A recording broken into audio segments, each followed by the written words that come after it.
One of the questions we always ask teachers and we try to throw out there is, how do we ask questions that can't be Googled? Because if all we do is ask Googleable questions, we should be replaced by Google. And think about this, in your own professional career, how often are you thrown your workload or your challenges throughout the day, and it's just things you could have instantly solved with Google? It doesn't happen, because if it did, you'd be out of a job. That's the whole idea of it.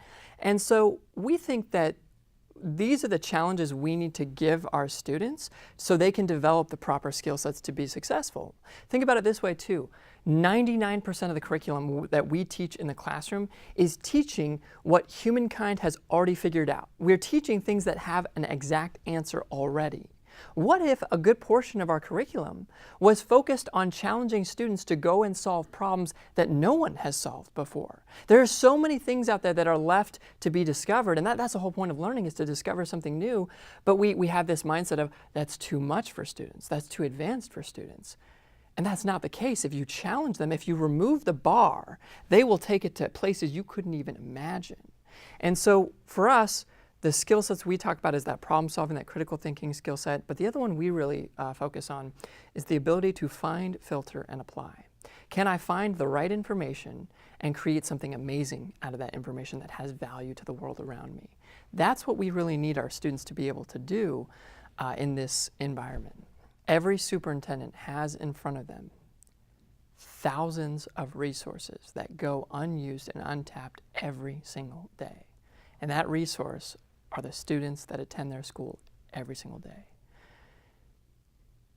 If we simply give them the same challenges we're struggling through, they're going to come at it with that fresh perspective. They're going to innovate. They're going to tell you what education should look like and what would engage them on a regular basis. And what I think needs to happen is we've got to have that level of innovation. We've got to have that new thought process coming from the bottom up from the students, molded with experience and expertise and people who've been leading the industry. If you can bring those two groups together regularly to talk, to simply ask your students the question, how do you want to be educated? What should school look like for you? Start there. So start with your students. The bottom line is start with them, challenge them, and you'll be impressed every single time. I've realized that it will be very hard to completely reinvent education. You do have to take baby steps. There are many things that we do that are completely counterintuitive to learning. Bell schedules, schedules in general, breaking up people by age, the way we test to move. I mean, there's just, the list goes on, right, of things that are kind of counterintuitive. So if I could, have my own reinventation of education, I think it would look a lot different. What I kind of feel like has happened is the only form of education way back when was more or less apprenticeship, right? You worked under someone in the field, working with them to figure out a trade, to figure out something. And we got to a point as a society where that wasn't sustainable and that wasn't you couldn't mass produce apprenticeship. So we created an industrial age education system. Now we're at a place where we almost need to go backwards, back to how we used to educate with this apprenticeship model, molded with technology which allows us to mass produce apprenticeship.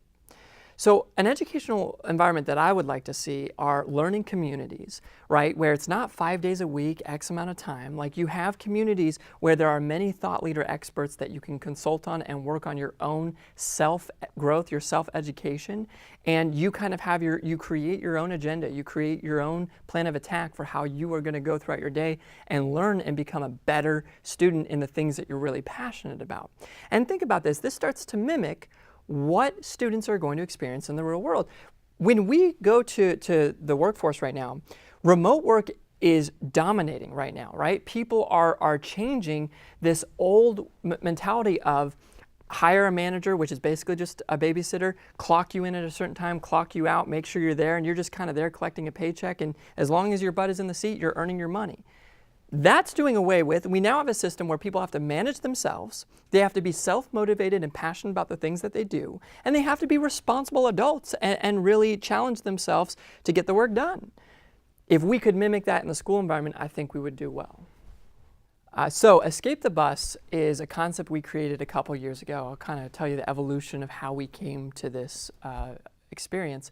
My team and I, a couple years ago, had this crazy idea to live in a bus and tour the country to share our message with anybody who'd be willing to listen to us. And so we did that for 45 days, realized that living in a bus is a terrible idea, and so we invested in having this permanent bus, which was a mobile classroom on wheels.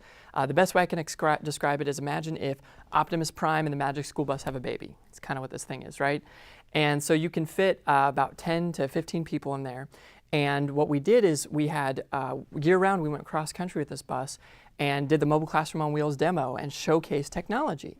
And it was fun, it was exciting. We did that for 2 years. And we realized that we were doing exactly what we were promoting not to do. It was sit and get, it was lecture, it wasn't very hands-on and exciting. And at the similar time, my team went to an escape room as a team building exercise, and a light bulb went off right with us. So for those of you who don't know, right, escape rooms are these team building exercises where you're in there with a group of 10, an hour countdown starts, and you have 1 hour to figure your way out, and you're given no instructions, right? So it's challenging your critical thinking, your problem solving skills, it's getting you uncomfortable. Not everybody figures it out by the end of the experience. We figured out that escape rooms have perfected education without realizing it. And so we had this idea to create Escape the Bus. What we do is we lock teachers and administrators inside our bus, and they have 30 minutes to use technology to figure their way out. It's an amazing and fun process to watch people try and go through this whole experience, but the real value that we have is the 30-minute debrief afterwards, where we talk about how does this apply to learning? How does this apply to education? What did you just feel in this process, and how did it play a role in your own personal development? How could we recreate that in the classroom? And, you know, funny enough, we've watched hundreds of teams play this, and the key thing that I think it represents that we're really passionate about is this idea of be less helpful. It is our belief that we are too helpful in education. We spoon feed a bunch of information to our students, we tell them exactly how to get the A, and then they regurgitate it on a test and forget it the next day, and we call it a day. That is not learning. We have to figure out a way to be less helpful. Sometimes, you know, the more we want to help, we want to make sure they're successful, but by doing so, we are failing them in their own development and their growth. And so we wanted to role model an experience that inspires new ways of thinking about education, that's more based on being less helpful, getting out of the way, and challenging them with meaningful work that not everybody's going to figure out by the end of it, and that's okay.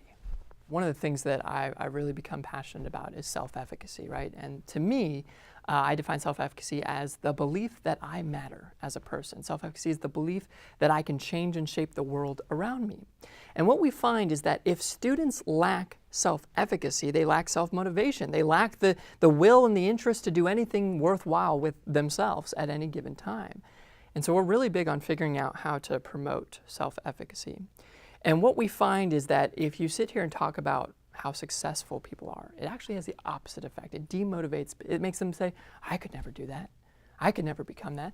But if you tell them stories about how Michael Jordan, you know, got kicked off of his basketball team, or how Einstein didn't finish school, or how Oprah Winfrey was fired from an anchor job because she wasn't TV worthy, the list goes on. Walt Disney was fired for a newspaper for not being creative enough, right? When they hear these stories, they start to be relatable, and they start to realize that mistakes are inevitable. They are an essential part of the journey of learning. And if you're not making mistakes, you're not doing anything challenging enough to yourself. And so for me, running this organization, this movement, we have failed hard. I mean, we have had some really awful failures. I'll give you an example. When we raised all this money, we went living on a tour bus for the first year, and we put all this hype into it. We roll up to Texas for our first event ever, and we were in this huge auditorium. We had all this, you know, we were super excited to be there. We roll up, and we had 6 people show up to our event, right? We learned a ton. The next event started getting a little bit better. We started figuring it out, right? And so failure is such an imperative part of the learning process, and unfortunately we have a system that doesn't reward. In fact, it discourages failure on a leadership level. It discourages failure on a grading level. And it really makes it an unpleasant experience when it is essential to the learning process. I end every keynote with this: work hard, fail a lot, but learn more. That is the message we want to bring to the table.